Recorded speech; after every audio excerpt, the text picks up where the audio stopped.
How's it going, everybody? Guess where we are? We are at St. Joseph's Abbey with Mr. Ed. Mr. Ed, and we're here to take a look at some of his hives, his woodworking shop, and his honey operation. So y'all hang tight, let's take a look and let's get our game on. Yeah!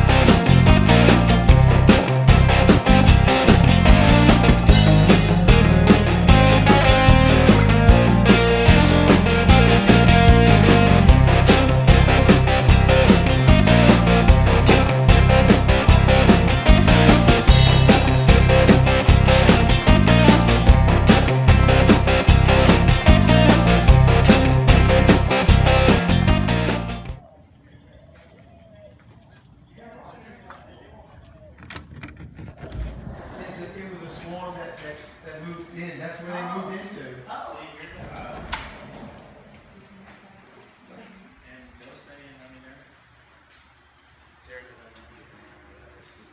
Well, as long as you don't stand in their flight path, you're okay. Yeah. They're not going to come out. They may fly around you for a minute, but and you can smell it. You smell it? He's got orange. Yeah, I saw the orange. Yeah, did you taste it? Yeah, but it also is the patron saint. Yeah, all the bottles came from a place called Barlow. Oh, you gotta look at that. Well, anyway, there was a group of 7th grade girls from Sacred Heart across the lake. This freezer isn't big enough. I freeze whenever I have dead outs or whatever. I stick it into my melter, and all this stuff will be melted. Not this. This is either going to go back on beehives or swarm traps. One of the two. So, do you use in your swarm trap? Do you use a queen lure or anything? Do you use lemongrass oil? I put lemongrass oil. That's all I put in. Lemongrass and frames, and I also use 10 frame boxes. I don't want to put a 5 frame nuke or whatever. 10 frame. Give them room. Let them go in there. I'm telling you, I caught over 30 swarms this year.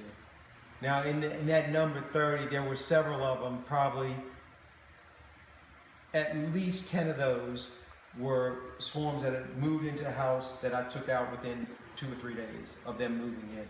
And those are really easy to do also, because you use your honey robber stuff. You open up the hive, you get your 10 frame box, you run the bees out, put the box right where the bees are, and they're going to land right on that box. And they're going to go right in their box. And remember what I said, if they go in the box on their own, they're more likely to stay there. that's the best chance you have of them staying in there. Catching the queen, the problem with swarms is the age of the queen. Did you catch the old queen? Did you catch a virgin queen? And most of the time it's going to be the virgin queen. Early part of spring, February, March, it's going to be the old queen. The old queen, when she moves in, she's not going off again. She's going to stay. The young queens, they want to go off and get mated, and when they go off, the bees just follow her because her pheromone isn't strong enough. It's not in the hive. Yeah, it doesn't. It's not in the hive yet. So when she leaves, the pheromone is going, and they're going with the pheromone, and so they take off. The best thing is, that's why if you catch a swarm, you set it there until the bees start coming in with pollen. That might take 2 weeks. You leave it right there, and by that time, if it is home, yeah, and that way, if she does, go to get mated, there's a very good likelihood she's coming back to that hive, and so that you won't lose the bees. So that's another thing that I do is I leave it out. Sometimes I still got them out there from where the swarms moved in. Yeah, there was one that you said in the column, I think, that you kind of forgot was there. I did forget, but another swarm moved in, and then those bees are in the back now.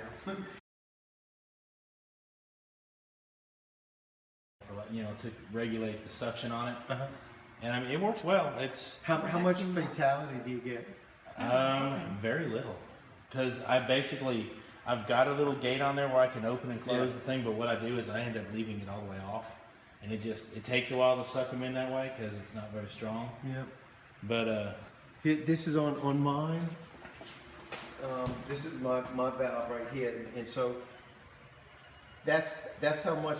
That's all I leave open. So, but my vacuum is so with the vacuum. This sets on top of your box right here, and then here's my vacuum. My head of my vacuum sits here, and so it passes through all this into my hose right here. Inside of here is so this is just a standard 10 frame. A 10 frame. That's all it is. And so you just attach. That's right. This is the bottom of it. This is the bottom where the this box sits on top of this. When I vacuum the bees, it's dead air in here, so they just come in here. As soon as they pass through this, it's dead air.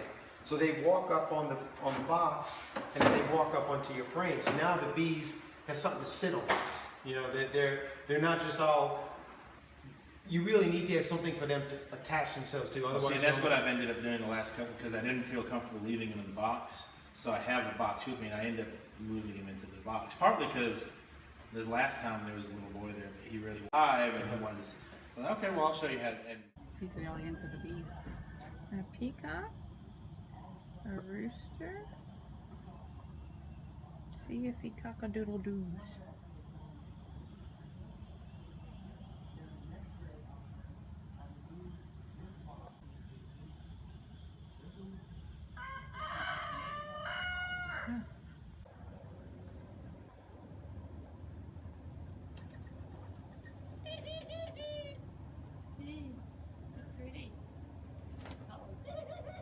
Only two, and she's all dressed up, and she took a tantrum. She had her feet stamping up and down and threw herself on the ground.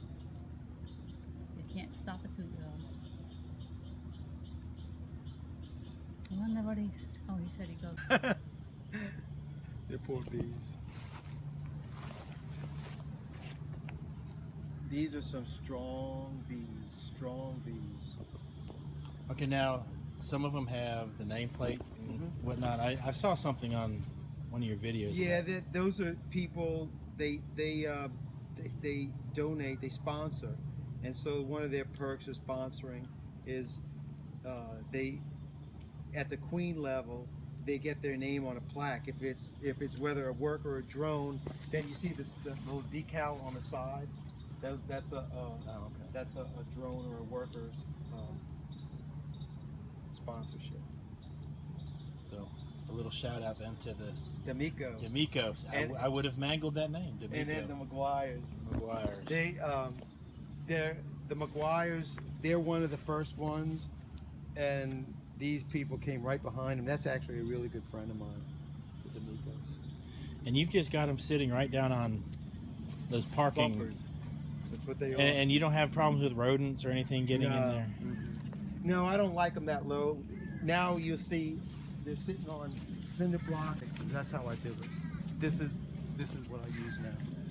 That's a really good way of doing it. See, I've got mine where I build stands with 4x4 legs on them. Yeah, it's a lot of work. I don't. It's a lot of work, and you know my problem's always been the big ants getting up there. Well, I'm not having that problem in my front bee yard, so I'm thinking I may go to try something more like that.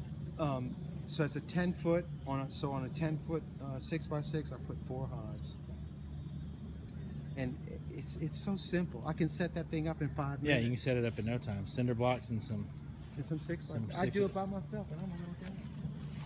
And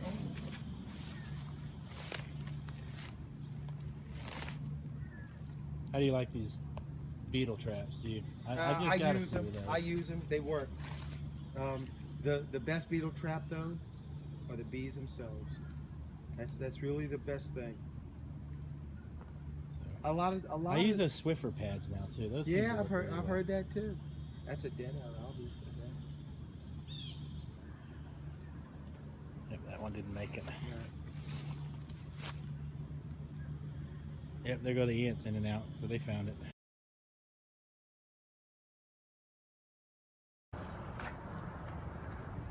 All right, and we took Mr. Ed's advice.